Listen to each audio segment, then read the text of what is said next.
खुदा यीशु मसीह के अजीम नाम में आप सबको सलाम। आप सब खुश हैं? कितने खुश हैं? यस, मुझे कम खुश लग रहे हैं आप। और जोर से पाखरू के लिए, खुदा के बेटे यीशु के लिए और दिल से बजाइए हालेलुया, आमीन आमीन।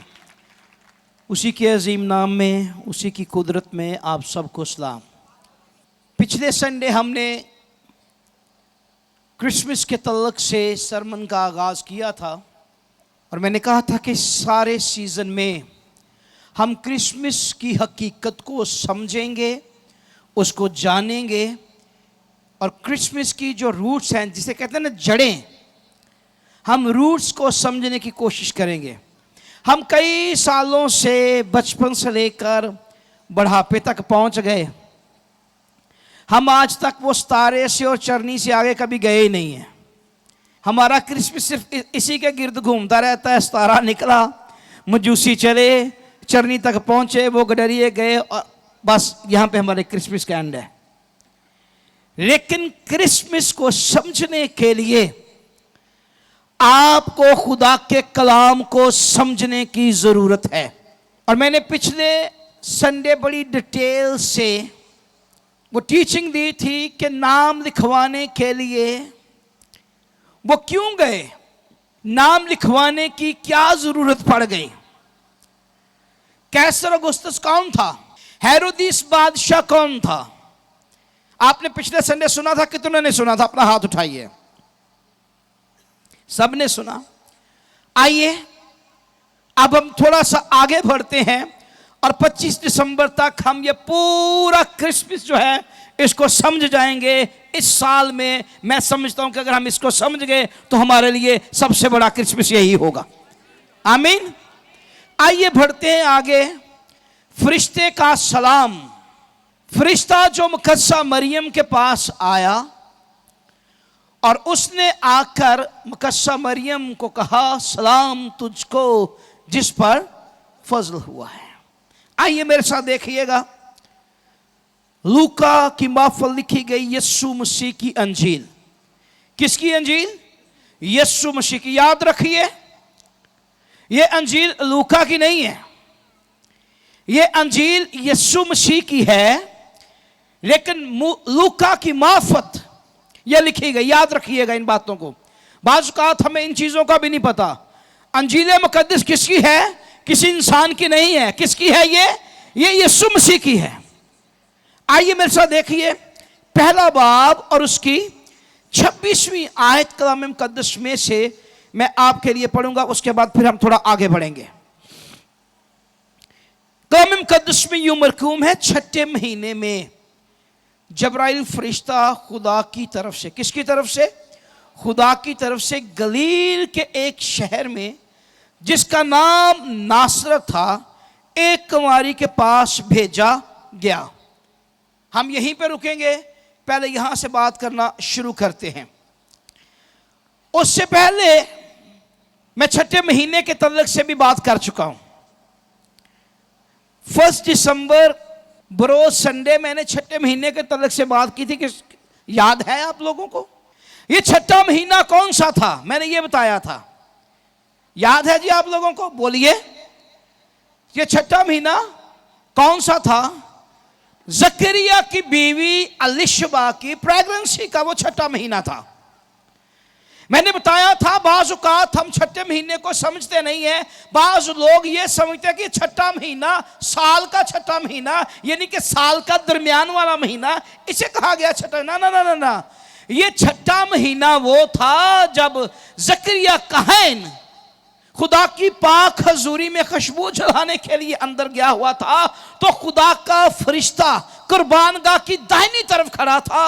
वहां पर वो जकरिया से बात करने लगा। तब जकरिया जब वापस अपने घर लौटा, वहां से लेकर जब फरिश्ता मुकद्दसा मरियम तक पास पहुंचा है, उसके दरमियानी हिस्से को क्या कहा गया है? 6ठा महीना। क्या कहा गया है? 6ठा महीना। आगे बढ़ते हैं। और ये अलिशबा कौन थी? वो यूहन्ना इस्तबागी जो मनादी करता था और मुनादी क्या करता था कि तौबा करो, क्योंकि आसमां की बादशाही ये वही यूहन्ना है। और यीशु मसीह से ये 6 माह बड़ा है। कितना है यीशु मसीह से? 6 माह बड़ा, क्योंकि अलिशबा मां बनने वाली थी, प्रेग्नेंट थी, उसे 6 माह हुए थे। और 6 माह के उन्हीं अयाम के अंदर यह फरिश्ता अब मुकद्दसा मरियम के पास पहुंच गया। और मुकद्दसा मरियम को जाकर पता क्या कहने लगा? सलाम तुझको जिस पर क्या हुआ है। इधर बाइबल मुकद्दस कह रही है कि अलिशबा 6ठे महीने से थी, उधर फरिश्ता मुकद्दसा मरियम के पास पहुंच गया। इसका मतलब है कि मसीह की पैदाइश और यूहन्ना बपतिस्मा देने वाली की पैदाइश का जो गैप है वो कितने महीने का बनता है? कितने माह का बनता है? 6 माह का। ये क्रिसमस की वो बेस है, इसको समझ लें जरा। आपको पता होना चाहिए यूहन्ना बपतिस्मा देने वाला कौन था, इसका बाप कौन था, इसकी मां कौन थी। यही फरिश्ता जो इसके पास आया, यही फरिश्ता बाद में मुकद्दसा मरियम के पास भी पहुंचा है। आगे बढ़ते हैं। गलील का शहर नासरत, कहां पर रहती थी मुकद्दसा मरियम? नासरत में। मुकद्दसा मरियम रहती कहां पर थी? नासरत में। सीख ले इन बातों को। ये आज वो तालियां बजाने वाला सरमन नहीं है, इसको समझिए जरा। पहले इसको ध्यान से सुन लीजिए ताकि आपको समझ लग जाए। मुकद्दसा मरियम कहां पर रहती थी? नासरत में। नासरत कहां का था? गलील का एक छोटा सा कस्बा, गलील के शहर नासरत में रहती थी। कौन? मुकद्दसा मरियम। ये गलील जो है ये एक सूबा है। ये क्या है? एक सूबा है। सूबा जैसे सूबा पंजाब, सूबा सिंध, सूबा सरहद, सूबा बलोचिस्तान। गलील भी एक सूबा है। और सूबा पंजाब के अंदर बेशुमार छोटे बड़े शहर हैं। जैसे लाहौर शहर जो है यह सूबा पंजाब का एक शहर है। जैसे गुजरांवाला हो गया, शेखुपुरा हो गया, ये मुख्तलिफ जो शहर हैं ये कहां पर आते हैं? सूबा पंजाब में। गलील जो है ये एक सूबा है। क्या है? गलील सूबा है। और नासरत गलील के सूबा के अंदर एक छोटा सा टाउन है, एक छोटी सी कॉलोनी कह लीजिए, छोटा सा कस्बा। ये नासरत जो है एक छोटा सा कस्बा है और कहा जाता है आबादी के लिहाज से भी बहुत छोटा है। थोड़े से लोग इस कस्बे के अंदर रहते थे और एक दूसरे को बखूबी जानते थे। इसका नाम क्या है? ये किधर रहता है? जब लोग थोड़े होते हैं तो एक दूसरे को जानते हैं। तो नासरत के रहने वाले एक दूसरे को जानते थे। इसीलिए तो यीशु मसीह से बाद में कहा गया क्या ये बढ़ई का बेटा नहीं है, इसकी बहनें हमारी तरफ नहीं है, इसलिए कि वो एक दूसरे को जानते थे। आगे बढ़ते हैं तो कलाम मुकद्दस के मुताबिक ये फरिश्ता उस छोटे से एरिया में रहने वाली उस पाक दामन लड़की के पास, जिसका नाम मरियम है। जिसका नाम क्या है? मरियम। मरियम याद रखिएगा, हम मैरी भी कहते हैं और मरियम भी कहते हैं। और मरियम जो है ये इब्रानी जबान का लफ्ज है। मरियम क्या है? इब्रानी जबान का लफ्ज है। और मेरी जो है ये यूनानी जबान का लफ्ज है। लेकिन हम दोनों अल्फाज जो हैं, दोनों नाम जो हैं, इन्हें इस्तेमाल करते हैं। आगे बढ़ते हैं। ये जब्राइल फरिश्ता कौन है? इसको भी जरा सुन लीजिए। ये जब्राइल फरिश्ता जो है ये वो फरिश्ता है जो खुदा के हजूर में खड़ा रहता है। ये कौन सा फरिश्ता है? ये वो फरिश्ता है जो खुदा के हजूर में खड़ा रहता है और हर एक वो पैगाम जो खुदा का पैगाम होता है और खुदा ने इस पैगाम को जिस किसी के पास भी पहुंचाना होता है तो जब्राइल फरिश्ता उस पैगाम को लेकर उस मुकर्रर शख्स के पास पहुंचता है जिसे खुदा ने पैगाम देना होता है। यही फरिश्ता ज़करिया के पास भी पहुंचा था और उस ज़करिया के कहने लगा तेरी दुआएं जो है ये सुन ली गई हुई हैं। ये वही फरिश्ता है जो ज़करिया से मिला और बाद में यही फरिश्ता मुकद्दसा मरियम के पास भी आ पहुंचा। और एक बात मैं पहले भी बता चुका हूं कि अब ये फरिश्ता जो ज़करिया को नजर आया है ये कई 100 साल बाद खुदा का पैगाम लेकर आया है।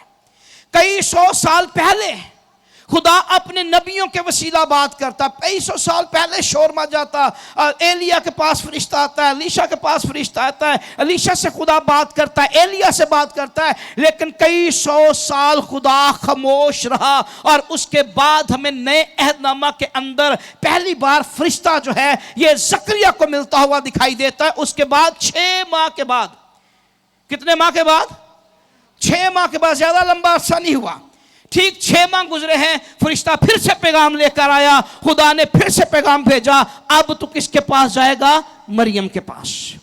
अगर हम पढ़ते हैं इसी आयत को दोबारा से, तो 6ठे महीने में जबराइल फरिश्ता किसकी तरफ से आया? जरा गौर से देखिए, खुदा की तरफ से। किसकी तरफ से? किसकी तरफ से? इसका मतलब है जब भी फरिश्ता ये पैगाम लेकर आता है तो ये पैगाम किसी और का नहीं होता, बल्कि ये पैगाम लश्करों के खुदा की तरफ से लेकर आता है। इसीलिए बाइबल मुकद्दस इस बात को क्लियर वाज़े तौर पर बयान करती है। बाइबल मुकद्दस में एक दूसरे फरिश्ते का भी जिक्र मिलता है, उसका नाम है मिकाईल। क्या है? मिकाईल फरिश्ता। जब भी बात होगी जंग की, जब भी बात होगी ताकत की, जब भी बात होगी पावर की, जब भी बात होगी रूहानी तौर पर लड़ाई की, तो वहां पर जिक्र किसका मिलेगा? मिकाईल फरिश्ते का। यह जंगजू फरिश्ता है। यह कौन सा फरिश्ता है? जंगजू फरिश्ता है। जबराइल पैगाम लेकर आने वाला, लेकिन मिकाईल जो है यह खुदा का जंगजू फरिश्ता है। जब भी बात करते लड़ाई की, पावर की, ताकत की, तो वहां पर जिक्र किसका मिलता है? मिकाईल का। वापिस आते हैं अपने पैगाम पर, लूका पहला बाब और उसकी 27वीं आयत को जरा मेरे साथ एक बार पढ़ लीजिए, आपको इस बात का अंदाजा हो जाएगा। 27वीं आयत में लिखा है, तवज्जो से सुनिएगा। जिसकी मंगनी, किसकी? मरियम की। जिसकी मंगनी दाऊद के घराने के एक मर्द यूसुफ नाम से हुई थी, और उस कुंवारी का नाम क्या था? मरियम। 27वीं आयत से लेकर मैं जरा आगे बढ़ना चाहता हूं कि 27वीं आयत के मुताबिक ये मंगनी जो है, इसका सिलसिला अकॉर्डिंग टू बाइबल है क्या? ये मंगनी का जो जिक्र मिला है हमें 27वीं आयत में, अकॉर्डिंग टू बाइबल, कलाम मुकद्दस के मुताबिक ये मंगनी क्या अहमियत रखती है मसीहत में? किसमें? मसीहत में। आज हमने मंगनी को एक मजाक सा बनाया हुआ है, हमने मंगनी को एक आम सी सादा सी रस्म बना लिया है। लेकिन अकॉर्डिंग टू बाइबल मंगनी है क्या? आइए जरा इस पर गौर करते हैं, उसके बाद फिर आगे मसीह की पैदाइश की तरफ बढ़ते हैं। मंगनी जो है अकॉर्डिंग टू बाइबल, ये कोई आम रस्म नहीं है। मैंने कहा हमने तो आज मंगनियों को एक आम रस्म बना लिया है, जब जी चाहा मंगनी कर ली, जब जी चाहा मंगनी तोड़ दी, तू कौन तो मैं कौन। लेकिन बाइबल मुकद्दस में मंगनी कोई आम रस्म नहीं है, कलाम मुकद्दस में इसकी अहमियत है। मंगनी अकॉर्डिंग टू बाइबल ये पूरी एक शादी समझी जाती थी, पूरा समझने के निकाह समझा जाता था। लेकिन होता क्या था? मंगनी होने के बाद लड़की अपने माँ बाप के घर में रहती थी। लड़की जो है, इसे लड़के के साथ रुखसत नहीं किया जाता था। बाकी इसकी वैल्यू जो है ये प्रॉपर शादी की वैल्यू थी। मंगनी खत्म करने के लिए 2 बातें होती थी तब, या तो दोनों में से कोई एक मर जाए तो मंगनी क्या होती थी? खत्म। लड़की मर जाए या लड़का मर जाए तो मंगनी क्या हो जाती थी? खत्म। लेकिन उसके मरने के बाद मर्द मर जाता तो लड़की जो थी वो बेवा कहलाती थी। बेवा तो हम कहते हैं शादीशुदा होने के बाद। मैं कह रहा हूं कि मंगनी की वैल्यू शादी के बराबर थी। अगर कोई मंगनी तोड़ना चाहता था तो उसको प्रॉपर तलाक लिख कर देना पड़ती थी। क्या करना पड़ता था? तलाक देनी पड़ती थी। इसीलिए तो यूसुफ ने जब मरियम की यह हालत देखी तो यूसुफ ने कहा कि मैं चुपके से क्या करता हूं, इसको चुपके से छोड़ देता हूं, यानी कि तलाक लिख के लैदा हो जाता हूं, इससे लैदगी इख्तियार कर लेता हूं। यूसुफ रास्तबाज शख्स था, और जिस हालत में मरियम थी, याद रखिए इस बात पर गौर कीजिए, जिस हालत में मरियम थी, अगर कोई औरत शादी से पहले इस हालत में पाई जाती थी तो उस वक्त शरीयत और कानून यह था कि उस औरत को जान से मारा जाए, उसे संसार किया जाए, ताकि वो उस गुनाह के सबब से सरेआम उसे कत्ल किया जाए, मार दिया जाए, उसे सजाए मौत दी जाती थी। लेकिन यूसुफ ये नहीं चाहता था। इसलिए नहीं चाहता था कि यूसुफ की जिंदगी में खुदा का खौफ था, यूसुफ रास्तबाज था, यूसुफ खुदा से प्यार करने वाला था। बाइबल मुकद्दस इस बात की गवाही देती है कि यूसुफ रास्तबाज था, इसलिए तो उसने चुपके से इरादा किया, उसने फैसला कर लिया कि मैं मरियम को क्या कर देता हूं, छोड़ देता हूं। लेकिन ना संसार करने की तरफ बात गई, ना कत्ल करने की तरफ बात गई, क्योंकि खुदा का फरिश्ता अब यूसुफ के पास पहुंच चुका था और उसे कहने लगा जो कुछ उसके पेट में है वो रूह कुद्दस की कुदरत से है। याद रखिए, आगे बढ़ते हैं। मरियम का जवाब क्या था? अब जब ये फरिश्ते ने 27वीं आयत में ये बात कही, 28वीं आयत में फरिश्ते ने उसके पास कहा, आके कहा सुनिए, और फरिश्ते ने उसके पास अंदर आकर कहा सलाम तुझको जिस पर फजल हुआ है, खुदावन तेरे साथ है। खुदावन क्या है? तेरे, खुदावन तेरे साथ है। 29वीं आयत में वो कहता है वो इस कलाम से बहुत घबरा गई, कौन? मरियम, और सोचने लगी कि ये कैसा सलाम है।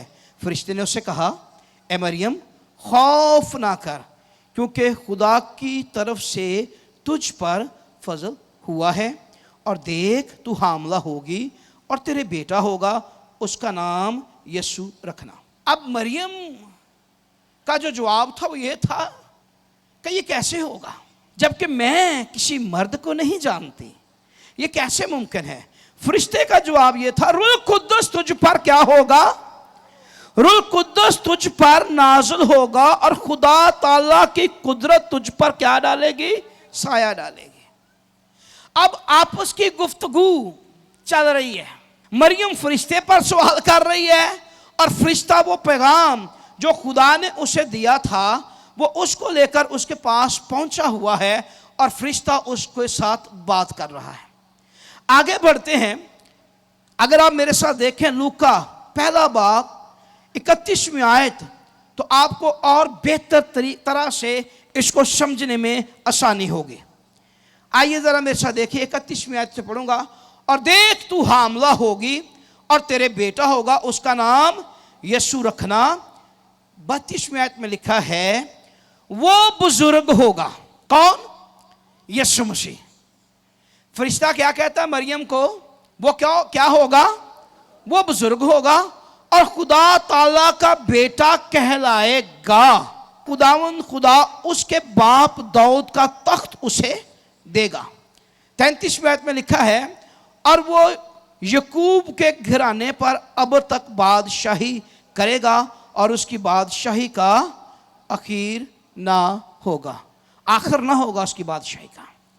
अब इस बात पर गौर कीजिए, ये आखिरी वो बातें जो फरिश्ते ने कही है मरियम से जाने से पहले, ऐसा लगता है कि यीशु मसीह की जिंदगी का सारा निचोड़ जो है वो इन चंद एक बातों के अंदर है।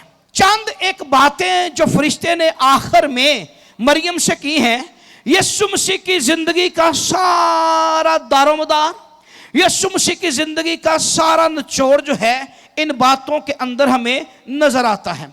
और वो बातें कौन सी हैं? आए जरा इस पर गौर करते हैं कि वो बातें कौन सी हैं। उसका नाम क्या रखना? उसका नाम क्या रखना? यीशु, यीशु, यशुआ, यशु। अगर हम यहां से पुराने ऐहदनामा की तरफ जाएं तो आपको पता है यशुआ या यशु का मतलब जो है वो है खुदा बचाता है। क्या है? खुदा बचाता है, खुदा निजात देता है, खुदा बचाता है। अब यहां पर कलाम मुकद्दस में कहा गया उसका नाम यीशु रखना। इसका मतलब है कि यीशु या यशुआ निजात देने वाला, बचाने वाला। यहां से अगर जंप करके आप थोड़ा सा और पीछे जाएं तो ये साया इसके लिए यूं कहता है, उसका नाम इमैनुएल, क्या? इमैनुएल, जिसका तर्जुमा है खुदा हमारे, खुदा हमारे। अब यहां से थोड़ा फिर वापस आ जाइए, उसका नाम यीशु रखना, उसका नाम इमैनुएल यानी खुदा हमारे साथ, उसका नाम यीशु रखना, बचाने वाला, निजात देने वाला। इसका मतलब है कि वो खुदा जो बचाने वाला है, निजात देने वाला है, वो हमारे साथ है। और वो कौन है? कोई दूसरा नहीं बल्कि मेरा और आपका निजात दहिंदा यीशु मसीह, जो कुंवारी से पैदा हुआ और हमारे दरमियान रहा है। और फरिश्ते ने क्या कहा? अब उन बातों पर गौर कीजिए जो फरिश्ते ने उसे कही। ये तो था उसका नाम यीशु। अगली बात, आखिरी बात इन तवज्जो से नहीं सुनिएगा, वो बुजुर्ग होगा। क्या होगा? बुजुर्ग होगा। हमारी दानिश्त में, हमारे ख्याल में बुजुर्ग हम किसे कहते हैं? जो बहुत उम्र सीधा हो, जिसके बाल सफ़ेद हो जाए और वो बुढ़ापे में हो, उसकी उम्र बहुत ज़्यादा हो, हम उसे क्या कहते हैं? बुजुर्ग। अब कईयों लोगों के ख्याल में तो था कि यीशु मसीह की तो उम्र बहुत ज़्यादा नहीं थी, वो तो बिल्कुल जवानी में ही वापस आसमां पर चले गए। लेकिन ये बुजुर्ग कैसे हुए? बाइबल मुकद्दस इस बात की तस्दीक करती है। बाइबल मुकद्दस बड़ी डिटेल में, बड़ी खूबसूरती से हमें बयान करती है। अगर आप यीशु मसीह के होने का एहसास देखना चाहते हैं तो बाइबल तो कहती है कि वो कदीम अल-अयाम से, कब से? कदीम अल-अयाम से। अब कदीम अल-अयाम में कौन है जो सालों का हिसाब लगाएगा? बल्कि बाइबल मुकद्दस तो कहती है वो इब्तिदा से ही है। पैदाइश की किताब में अगर हम देखें तो हमें वहां पर भी मसीह की मौजूदगी नजर आती है। इब्तिदा से है वो, कदीमुल अयाम से है वो। अगर हम उसकी बुजुर्गी का एहसास देखना चाहते हैं तो फिर उससे बड़ी उम्र किसकी हो सकती है? वो तो इब्तिदा से है, कदीमुल अयाम से है। इसीलिए तो फरिश्ते ने उसे कहा वो बुजुर्ग होगा। क्या होगा? बुजुर्ग होगा। बुजुर्ग जो हो जाते हैं उनके पास दनाई की बातें होती हैं। तो खुदावंद यीशु मसीह से ज्यादा हिकमत किसके पास है? वो फकीर और फरीसियों के साथ बैठता, वो शरा के आलमों के साथ बैठता। छोटा बच्चा है, शरा के आलमों के साथ बैठकर बात करता है। उसकी अक्ल से, बाइबल कहते हैं उसकी अक्ल से वो देखकर दंग रह गए। कैसे? क्योंकि वो बुजुर्ग है और बुजुर्ग की सिफात जो है वो यीशु मसीह की जिंदगी में हमें नजर आती है। आमीन। आगे बढ़ते हैं। खुदा ताला का बेटा कहलाएगा। क्या कहलाएगा? खुदा ताला का बेटा।